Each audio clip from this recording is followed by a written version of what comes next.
So welcome students to the class of economics, statistics now. So today we are going to have a new topic, that is diagrammatic presentation of data. Till now we have seen in our statistics how we can collect the data from primary and secondary sources. Then how can we organize into the form of series, let it be discrete, individual or frequency distribution. Thirdly, we see the tabular presentation of data, by which we have seen the making of several tables, right? Now today we are going to see with the diagrammatic presentation of data. It means we are going to construct some diagrams which are going to represent the data that have been organized and tabulated so far. So diagrammatic presentation of data basically concerned with making the diagrams in the form of, say, line diagrams, bar diagrams and pie diagrams. It means we are going to see this chapter from 3 point of view. Okay, so we can say the diagrammatic presentation of data is the form of presentation of data where the data is being recognized and presented pictorially. It means we need to represent them in suitable diagrams that we are going to discuss right now.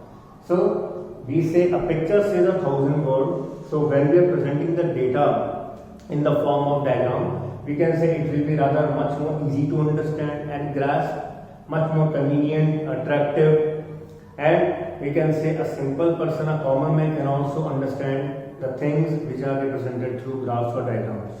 Fine. So diagrammatic representation of data, as we have told you, it is being concerned with the three forms of diagram, that is line diagram, bar diagrams and pie diagrams. Line diagrams are basically plotting of vertical lines. Plotting of vertical lines over x-axis. Right.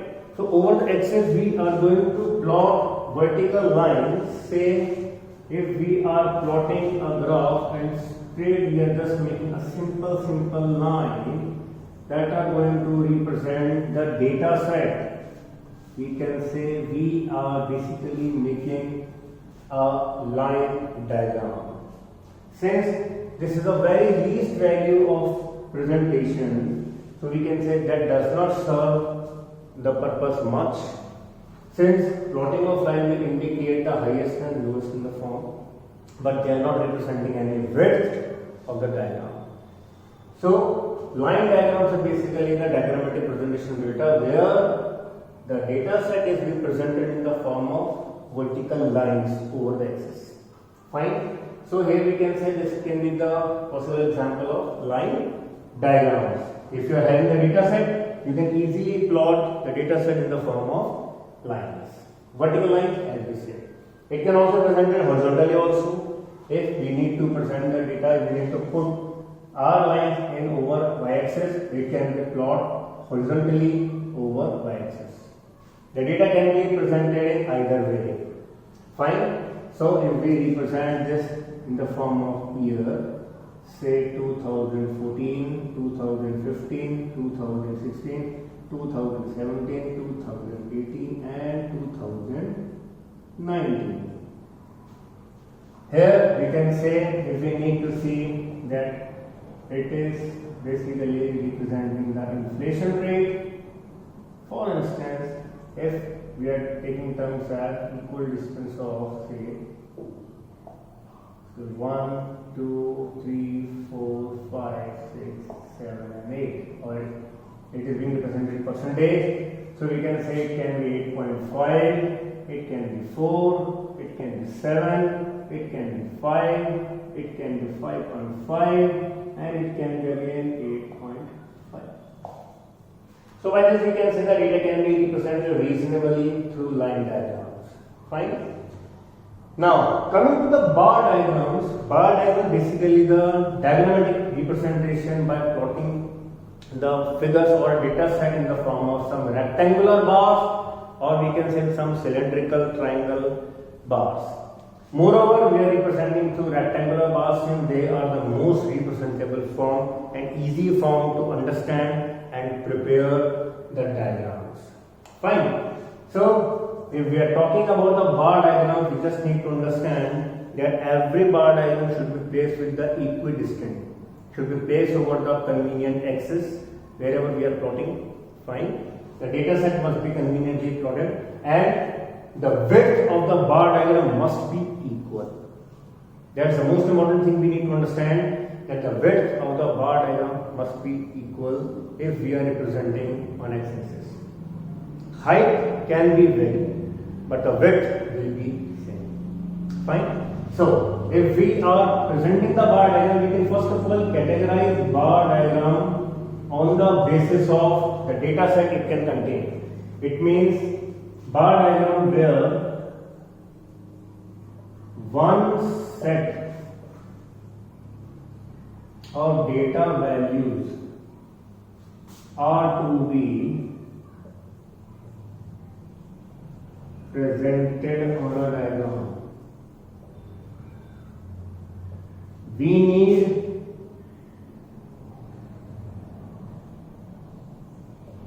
simple bar diagram. You can say it as either way. It can be a simple or a single bar diagram, since here we are going to produce only single rectangular bars for every data set. Fine. Now, if we are going to represent where more than one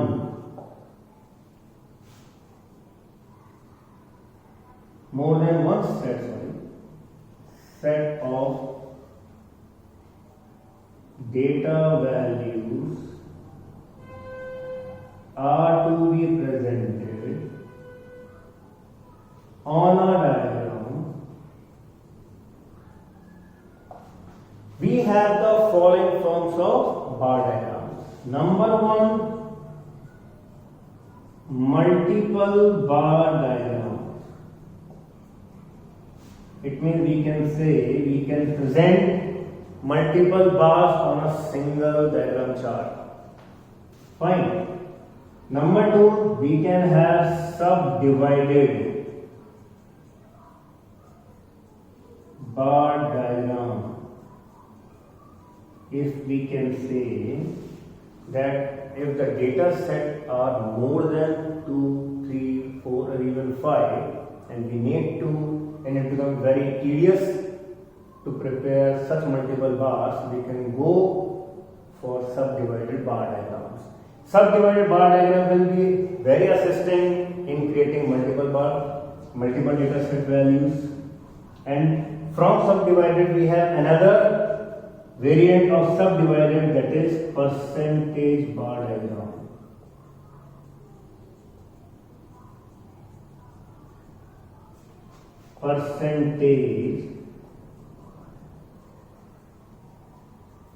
Percentage bar diagram is very assisting where the data values are very complicated or very of high value or high amount. Say if we are talking the values in terms of lakhs or crores, and we need to represent on a particular data set or a particular diagram, and when we are applying the subdivided bar diagram, we just need to go for percentage bar diagram, because the figure will be consolidated into small percentage figures and we can easily represent them on percentage bar diagram. This will also be a kind of subdivided bar diagram, but the data will be represented in a percentage form very conveniently. Then we have deviation bar diagram. Deviation bar diagram represent the positive as well as negative values. Till here, when we are talking about simple bar diagram, multiple bar diagram, subdivided percentage bar diagram, they were all representing the positive value. It means they were all representing the value above x-axis. Now, if we need to represent the value below x-axis, we just need to have one more bar diagram, that is deviation bar diagram. It means if we need to represent profit as well as loss for several years of a company, we just need to have a deviation bar diagram. If we need to represent the student who have failed or passed, we just need to present the following in some form of deviation bar diagram.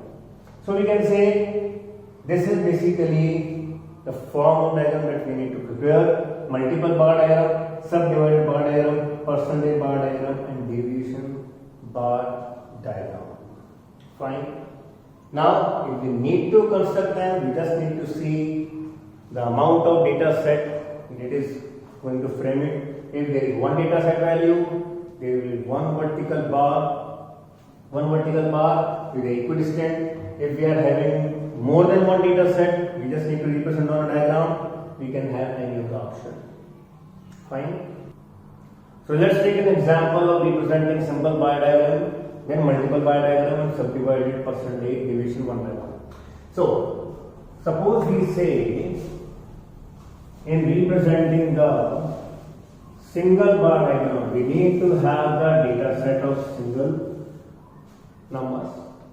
Say for instance, we say if there are 5 students, say A, B, C, D and E, and now there is a marks in a particular subject that they have received, right? Say we can say the student have received the marks in English.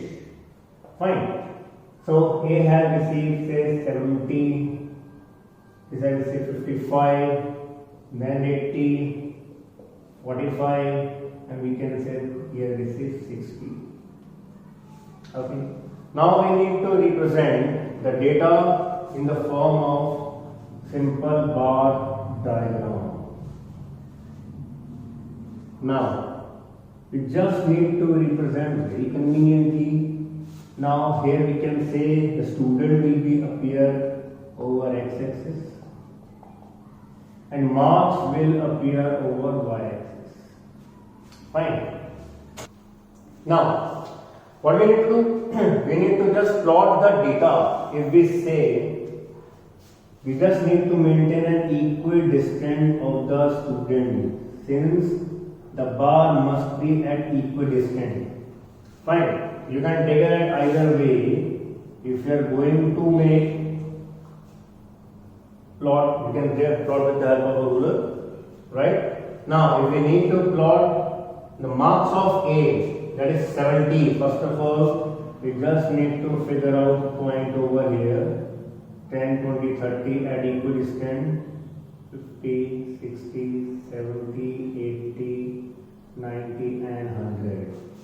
Now, we can say to plot the marks of A, we just need to figure out in a very equal proportion. Say 70 was the marks, we just need to plot in either way.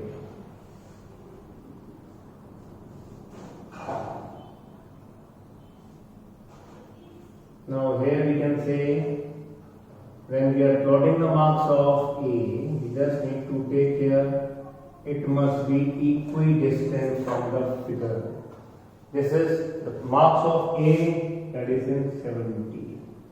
Now we need to put the marks of B. Again we just need to maintain an equidistant, right? And then we need to plot the marks say 55. So we can say if we are plotting the marks of B, we just need to maintain the same proportion as we have maintained every time. So by this way, we just need to create our simple bar diagram. If we need to make the diagram C, we just need to again plot the data accordingly. So 60 was here. We just need to plot very significantly, and the marks of C must be represented very conveniently and properly. I told you students that the width must not be deviated any time. We can only say we can just need to deviate. When length can be increased or decreased at any time, but the width should be same. Moreover, whenever we are plotting the marks of the student, we just need to take care of the distance between these all, and moreover we just need to frame the diagram with much more appropriation.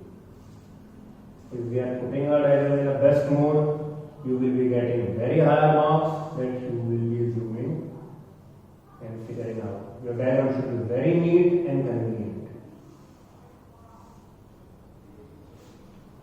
Now, this is 45, and finally for E, we need to put it on 60. So we can complete with our diagram. Now 60 will be here, and then we can say our bar diagram will be completed.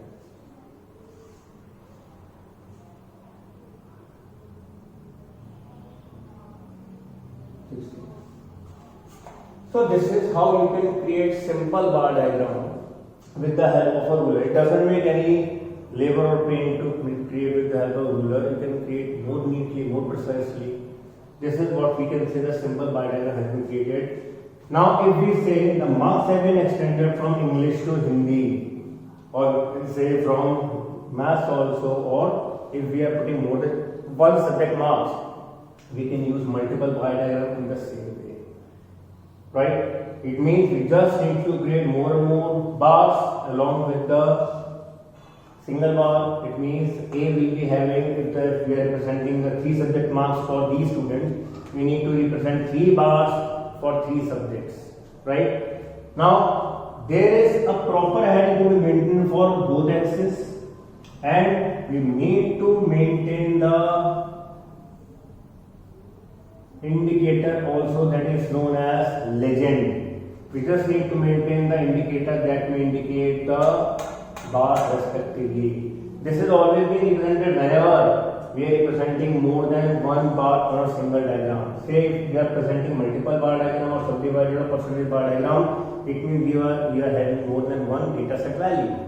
To represent the data set value differently, we need to have proper shading, and that proper shading must be indicated by proper indicator that will be represented over here. And along with this, we can say respectively marks are being represented, or we can say subjects can be indicated along with it, like this. Fine. So if we are having more than one data set value, we need to present them along with multiple bar diagrams, subdivided bar diagram, or we can say percentage bar diagram. Now let's take an example for representing, say we can say subdivided bar diagram. We have seen the single bar diagram. If we need to present subdivided bar diagram, we just need to make a total of all subjects, and the total must be divided in one single bar diagram. How can it be possible? Let us see now.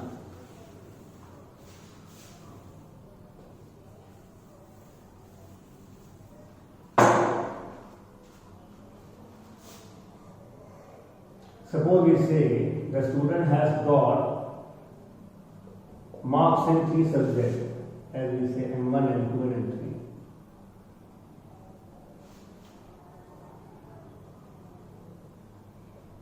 Okay.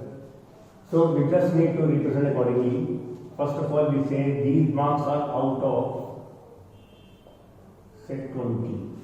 So we can say if A has got in his subject 15, 16 and say 9.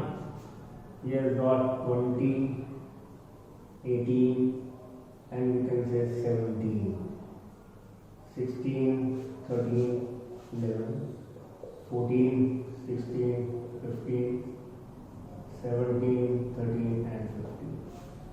So here is basically the 3 marks criteria.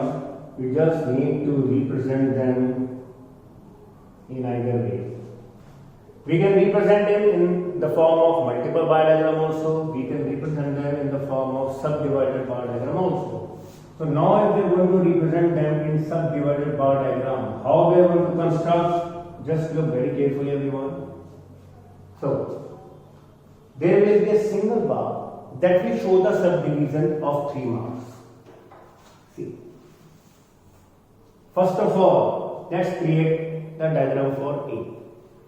Total is 15 plus 16. How much? 31 plus 9, 40. It means if we prepare again y-axis in different form, we can say it will be around 40. So it should be 10, 20, okay, 10, 20, say 30, 40 and 50. Moreover, it can reach beyond 50 also. So we can extend it further to 60. Now, cannot go beyond 60 because 60 will be the highest marks. Now, as we say, the student has secured total marks as 40. We just need to put over here as 40. Now, we have put the total marks 40. Out of it, 15 he has got in A. So we are just going to make a shading of 50. This marks will represent the marks of M1. Let's shade it with dot. Right, it means M1 will be represented by dot. Okay. Now, next 16, it means we are going to move from this 15 to 31. Say this is 31. So we are going to make a line over here. Now, if we are saying this is basically M2, marks of M2, we are just going to allocate with a simple line. This will be rather more convenient to represent since we are representing the subdivided bar diagram.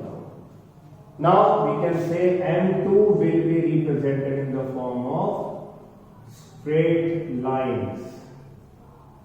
Okay. Now what remains is 0.9 marks that he has obtained, that is getting from 31 to 40.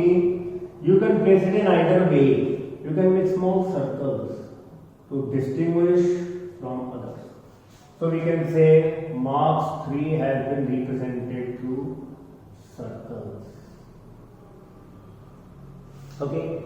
Now this thing will be done in the same way with B, C, D and E also. Let's come to B. So he got 20, 18, 17. Total of 55 marks he has obtained. Fine. So we are going to represent accordingly. First of all, we are going to see with this. Total will be 55. We are going to stretch along to 55. Maybe this one here. So up till here we are going to make the bar. So the bar will be up to 55. Now when it has reached to 55, this will be 55. Now we can just put the marks of here also, that is 15, 16 and 09. Now with respect to 20, we can just make a bar at 20 again with dot, that is indicating the marks of M1, and we can write over at 20. Now, well, rather it must be better that we must put the figure in between these bars, right? But still you can put over here also. Now, if the second mark we are considering, we just need to move from 20 to 38 along with here, if we say. So here we can just put another line and we are going to make straight line over here. So this will be indicating the marks of M2 and rest will be the marks of M3 with small circles. Right, so this is basically subdivided bar diagram where a single bar has been divided into different data set value that we have constructed for you, and the diagram is made accordingly. Take another example, see 16, 13, say 29 and 11, 40. So we are just going to sketch this. This diagram is already in 40 form. So what we are going to do, first of all we are going to place mark over 16. So this is 15 over plus 1, 16 will be over here. So this will be 60 with again dots. And then we are going to make 13, so 16 plus 13 will be 29. So we are going to just lie behind this 30 point. It means this will be terminated as M2. So if this was 20, this was 18, this was 17, this will be 16, this will be 13, and last will be 11, indicated with circles. So this is how we can create subdivided bar diagram. And the same way we can create percentage also when we are going to figure out the percentage of the values. If we need to find out the percentage of this value, we could have to find out from out of 20, right? It means if we need to find out the value out of 100, so the total will be 100, all the pillars would be of same length, since every bar diagram has to be represented in percentage and the total of percentage is always 100%. So if we are going to represent these marks, we are going to represent them in the form of percentage. Every student will be reaching over 100%, and then we need to categorize how much student have secured in how many subjects accordingly. Fine. So if we say there are 3 subjects and we need to take out the percentage, we are just going to frame it in the form of these bars. Fine. So as we say multiple bar diagram, or we can say when there is more than one data set value, we need to present the data in the form of multiple bar diagrams or subdivided bar diagrams, percentage bar diagrams, or we can say deviation bar diagram. Deviation we can say will indicate negative like this. We can place it on negative way and we can just put the values accordingly. So we need to present them. The most important thing, we need to know that the bars should be equidistant with each other. They must be having the same level of breadth. Height may vary. Fine. If we are going to prepare the percentage bar diagram, we just need to understand one thing, that in percentage bar diagram, say for instance, if we are getting the schools, get of the schools, say this is school A, this school B, this school C, and this school D. Fine. So we just need to represent the percentage of students, and this will be according to for the streams. It means if we need to see that if we are having the data of 4 schools, say A, B, C, D, and all these 4 schools are having 3 streams, science, commerce and humanities. So what is basically the proportion out of 100? So for this, what we need to do? We just need to present a data, and that data will be having the same value as 100. It means all the values, all the pillars will be of same height.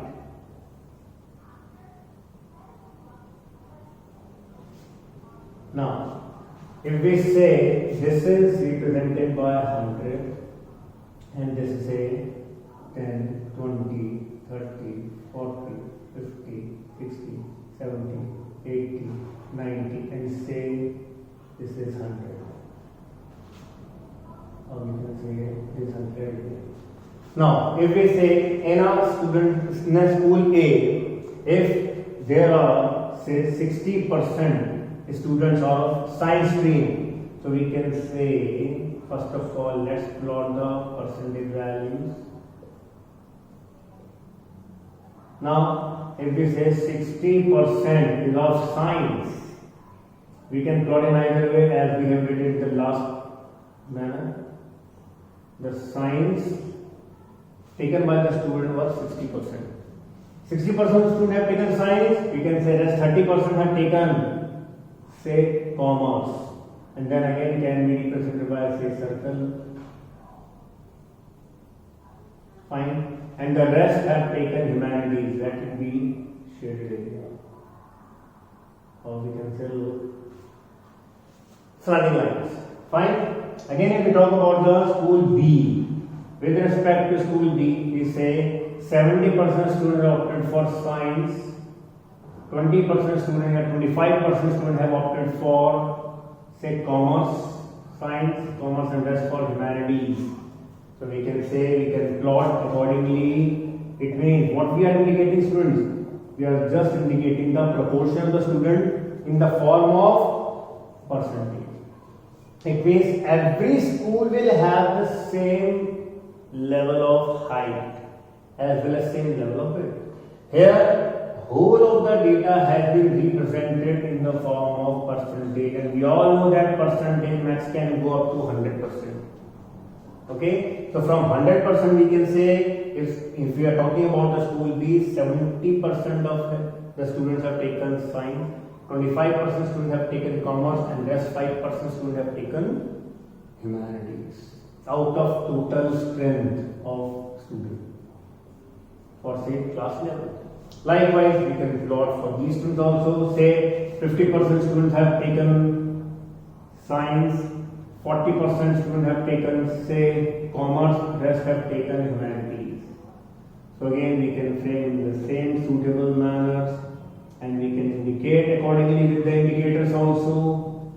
So you will be available with the percentage bar diagram. Fine. So this is how we can create these diagrams, such diagrams. The data must be available to you when you are representing more than one data set value. You can represent either thing. Fine. So now we are going to see pie diagram. If we talk about pie diagrams, it is basically the circular way of representing the data set value in the form of percentage. We need to represent always in the form of percentage. It means there will be a circle that we need to present, and the entire data will be distributed in the form of pies.